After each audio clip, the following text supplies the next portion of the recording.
Spiderman आज दुनिया का सबसे पॉपुलर सुपर हीरो है। इसकी मूवीज ने $10 बिलियन से ज्यादा का बिजनेस किया है। वीडियो गेम्स 100 मिलियन से ज्यादा बिक चुके हैं और इसके एनिमेटेड शोज का तो क्या कहना, कोई जवाब ही नहीं है। यहाँ तक कि इसकी कॉमिक्स भी बहुत ज्यादा बिकती है, भले ही उन्हें पढ़ना कितना भी टॉर्चर क्यों ना लगे। लेकिन दोस्तों, सीन हमेशा से ऐसा नहीं था। मार्वल के एडिटर्स को लगता था कि स्पाइडरमैन एक सुपर फ्लॉप आइडिया है और दर्शकों तक ये सुपरमैन और बैटमैन के साये में जीता रहा जब तक इसने पूरी दुनिया पर कब्जा ना कर लिया। आज ये अकेले पूरे के पूरे फ्रेंचाइज को पीछे छोड़ सकता है। तो आखिर स्पाइडरमैन इतना बड़ा नाम कैसे बना, आइए देखते हैं। Who am I? I'm Spider-Man.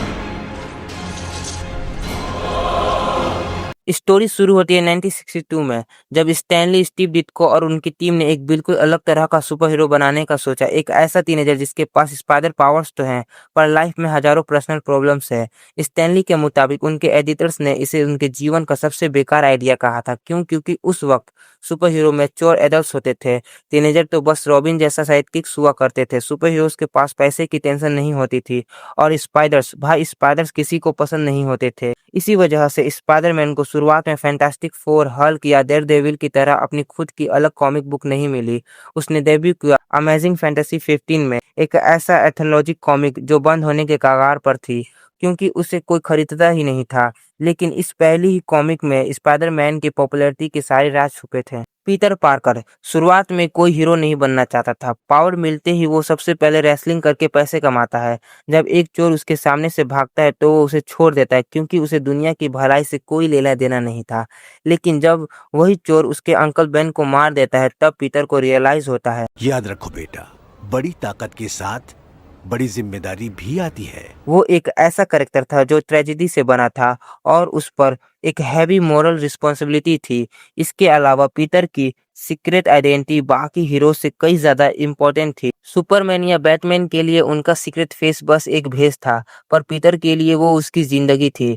Aunt मे के मेडिकल बिल्स, स्कूल में फ्लैश थॉम्पसन की बुलिंग और लड़कियों से बात करने का डर, सुपर हीरो लाइफ के बीच बैलेंस। पीटर सबसे ह्यूमन सुपर हीरो था। वो हमें ये नहीं सिखाता था कि कैसे जीना है, बल्कि रीडर्स उसमें खुद को देखते थे क्योंकि उसकी प्रॉब्लम्स रियल थी। रिजल्ट अमेजिंग फैंटेसी 15 एक ब्लॉकबस्टर हिट रही। एडिटर को अपना घमंड साइड में रखना पड़ा और अगले साल लॉन्च हुई द अमेजिंग स्पाइडरमैन। यहाँ एंट्री हुई आइकॉनिक विलेंस की, ग्रीन गॉब्लिन, डॉक ऑक, लिजर्ड, वल्चर, इलेक्ट्रो, सैंडमैन और हाँ, वो भुलाए ना जाने वाला बिग विल। बैटमैन को छोड़कर शायद ही किसी हीरो के पास इतने कमाल के विलन्स गैलरी हो। इन कॉमिक्स ने हमेशा लिमिट्स को पुश किया। हैरी ऑसबॉर्न की एडिक्शन दिखाई, विलेन को हीरो की पर्सनल कनेक्ट किया और यहाँ तक कि हीरो की गर्लफ्रेंड को मार दिया। वो चीज जो उस दौर में कॉमिक इंडस्ट्री में बिल्कुल मना मानी जाती थी। मार्वल अब तक सिर्फ यूएसए में बिकता था, पर स्पाइडी के आते ही वो डीसी को पछाड़कर दुनिया का सबसे बड़ा कॉमिक पब्लिशर बन गया। इसने मार्वल को नई सीरीज बनाने पर मजबूर किया, जैसे स्पेक्टेकुलर स्पाइडरमैन और मार्वल टीप अप। जैसे जैसे स्पाइडरमैन का दबदबा जमने लगा, वो टीवी और बाकी मीडिया में एक्सपेंड हुआ। एक चीप एनिमेशन वाला कार्टून आया जिसके मीम्स आज भी फेमस है। एक लो बजट वाला लाइव एक्शन शो आया और फिर आया सबसे क्रेजी शो, जापान का स्पाइडरमैन। ये जापान वाला वर्जन बहुत ही जरूरी है। क्योंकि इसमें प्रोपोगैनिस्ट पीटर पार्कर नहीं था, वो फोटोग्राफर नहीं था, मैरी जेन नहीं थी और वो एक जाइंट रोबोट चलाता था। सुनते ही ये आइडिया रिडिकुलस लगता है, पर जापान में ये सुपरहिट रहा। इसने एक बहुत बड़ी बात पूर्व की, स्पाइडरमैन की आइडेंटिटी कितनी भी चेंज कर दो, उसकी सोल सेम रहती है। सब सही चल रहा था, पर 1978 में एक फिल्म आई जिसने गेम बदल दिया, क्रिस्टोफर रीव की सुपरमैन। ये फिल्म एक मैसिव बॉक्स ऑफिस हिट रही। इसने सुपर हीरो जॉनरा को एक मेन स्ट्रीम बना दिया। सुपरमैन पॉप कल्चर का सबसे आइकॉनिक बन गया और स्पाइडरमैन पिछड़ गया। इसके बाद 1989 में टिम बर्टन की बैटमैन आई, मास बॉक्स ऑफिस सक्सेस, पूरी जनरेशन बैटमैन की फैन हो गई। फिर 90s में डीसी ने कॉमिक्स में डेथ ऑफ सुपरमैन और नाइटफॉल जैसे मैसिव इवेंट्स किए। न्यूज़ पर सुपरमैन के मरने की खबर ऐसे चल रही थी जैसे कोई रियल इंसान मरा हो। स्पाइडरमैन फिलहाल इस लेवल के हाइप के आसपास भी नहीं था। लेकिन 90s के मिड में आई स्पाइडरमैन द एनिमेटेड सीरीज। भले ही ये बच्चों के लिए थी और इसमें हैवी सेंसरशिप थी, पर इसने सीरियस थीम्स को टच किया। पीटर पार्कर का गिल्ट, उसके फाइनेंशियल स्ट्रगल्स और दुनिया का उससे नफरत करना। इसने मल्टीवर्स और सिम्बियोट्स जैसे कॉन्सेप्ट को टीवी पर इंट्रोड्यूस किया। नो वे होम से पूरे 20 साल पहले इस शो ने एक पूरे जनरेशन को पीटर पार्कर से प्यार करना सिखाया और सबसे बड़ी बात, इसने एक शेयर्ड यूनिवर्स बनाया। X Men, Avengers, Punisher, doctor strange सब इस शो में आए। लेकिन सामने खड़ी थी बैटमैन द एनिमेटेड सीरीज, जिसे आज भी सबसे बेस्ट सुपर हीरो कार्टून माना जाता है। प्लस स्पाइडरमैन शो बनाने वाला स्टूडियो बंद हो गया और स्टोरी अधूरी रह गई। अगले साल आया स्पाइडरमैन अनलिमिटेड, जिसमें स्पाइडरमैन को फ्यूचरिस्टिक सूट देकर दूसरी अर्थ पर भेज दिया गया।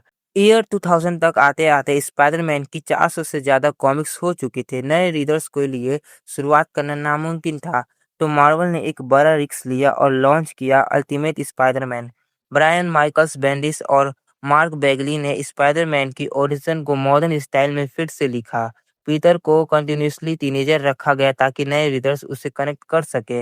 ये कॉमिक इतनी ज़्यादा ज़बरदस्त थी कि इसने रिकॉर्ड तोड़ दिए और आने वाली सारी मूवीज एमसीयू और स्पाइडरमैन ने इससे इम्प्रेशन ली। फिर आया साल 2002। डायरेक्टर सैम रेमी ने लाइव एक्शन स्पाइडरमैन फिल्म बनाई और सिनेमा की हिस्ट्री बदल दी। टोबी मैguire का पीटर पार्कर डीपली ह्यूमन था, फ्लॉड, स्ट्रगलिंग पर कभी भी हार न मानने वाला। फिल्म ने $800 मिलियन से भी ज्यादा की कमाई की और सारे रिकॉर्ड्स तोड़ दिए। ये बात याद रखना, अगर सैम रेमी की स्पाइडरमैन नहीं होती तो आज ना एमसीयू होता, ना अवेंजर्स और ना ही डीसीयू। स्पाइडरमैन 2 इससे भी बेहतरीन निकली। स्पाइडरमैन रिटर्न्स फ्लॉप हो चुका था और स्पाइडरमैन अब दुनिया का सबसे बड़ा मूवी हीरो बन चुका था। इसके बाद आया the spectacular Spiderman animated show, high school drama, top class action और बेस्ट वेनम एडेप्टेशन। पर राइटर्स के चक्कर में ये शो भी बीच में ही कैंसिल हो गया। 2012 सोनी ने the amazing Spiderman Andrew Garfield के साथ रिबूट किया। लुक अच्छा था, रोमांस कमाल का था, पर स्क्रिप्ट वीक थी। उसी साल दी अवेंजर्स आई और आयरन मैन का क्रेज पूरी दुनिया पर छा गया। स्पाइडरमैन, बैटमैन, अवेंजर्स और एक्स-मैन सबसे पीछे हो गए।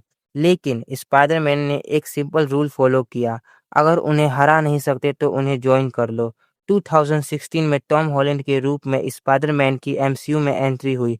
सिविल वॉर $1 बिलियन से ज़्यादा का collection, Homecoming massive hit, far from home $1.1 billion से ज़्यादा का कलेक्शन। जहां डीसी की मूवीज एक के बाद एक फ्लॉप हो रही थी, वहां स्पाइडरमैन एमसीयू का सबसे बड़ा एसेट बन गया। 2018 सोनी ने लॉन्च किया into the spider-verse, miles Morales की कहानी, मल्टीवर्स का कॉन्सेप्ट और एक अनबिलीवेबल एनिमेशन स्टाइल। इस फिल्म ने ऑस्कर जीता और ये साबित किया कि स्पाइडरमैन कोई भी बन सकता है, चाहे वो माइल्स मोरालेस हो, स्पाइडर ग्वेन हो या नोवार हो या स्पाइडरमैन 2099। हर इंसान के लिए स्पाइडरमैन मौजूद है। 2021 में आई नो वे होम।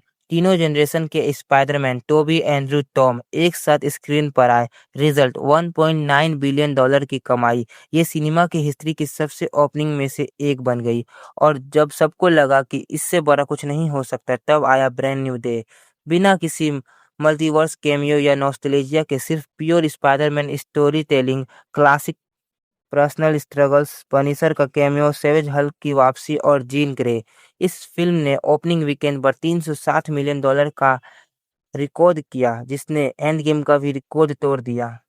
2019 में स्पाइडरमैन को हिट होने के लिए अवेंजर्स की जरूरत थी, लेकिन आज आज स्पाइडरमैन अकेले अवेंजर्स का एक ब्रांड है और मार्वल को अपना सिनेमैटिक यूनिवर्स बचाने के लिए स्पाइडरमैन की जरूरत है।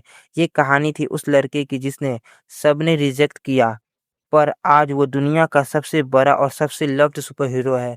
तो आपको वीडियो कैसा लगा? वीडियो अच्छा लगे तो वीडियो को लाइक करके हमारे चैनल को सब्सक्राइब करना मत भूलिएगा। मिलते हैं आपसे एक और नई वीडियो में, तब तक के लिए बाय बाय।